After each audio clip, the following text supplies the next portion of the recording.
রাষ্ট্রপতি মহোদয়ের নেতৃত্বে সিঙ্গাপুরের প্রেসিডেন্টের উপস্থিতিতে আমাদের দেশের উপরাষ্ট্রপতি প্রধানমন্ত্রীর উপস্থিতিতে দেখেছেন বিমান বাহিনীর কসরত, দেখেছেন F-16, দেখেছেন মিগ, দেখেছেন জাগুয়ার ত্রিশূল তৈরি করেছে আকাশে, দেখেছেন রাফেল উঠতে, দেখেছেন তো আমি গাড়িতে আস্তে আস্তে কৃষ্ণনগর থেকে দেখতে দেখতে এসেছি। ভারতবর্ষ সামরিক শক্তিতে আজ অনেক উপরে, আমাদের ম্যান পাওয়ার লাগবে না, কয়েকটা ড্রোন ছেড়ে দিলে কেল্লা ফতে, কয়েকটা ড্রোন ছেড়ে দিলে কেল্লা ফতে। আপনাদের আমরা হুঁশিয়ার করে দিয়ে যেতে চাই, জঙ্গি মুক্ত মৌলবাদী মুক্ত পশ্চিমবঙ্গ আমরা করবই।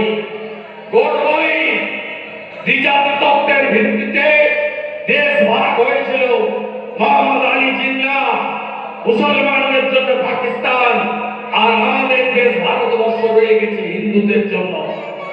এই পশ্চিমবঙ্গকে এই রাজ্যের মুখ্যমন্ত্রী তার শাসক দলের সাহায্যে আমরা আনসারুল বাংলার হাতে, শিবিরের হাতে, পিএফআইয়ের হাতে, জামাতের হাতে তুলে দেব না।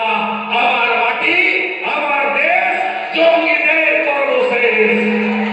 আমার মাটি, আমার দেশ, আমার মাটি, আমার দেশ, আমার মাটি, আমার দেশ, আমার মাটি, আমার দেশ।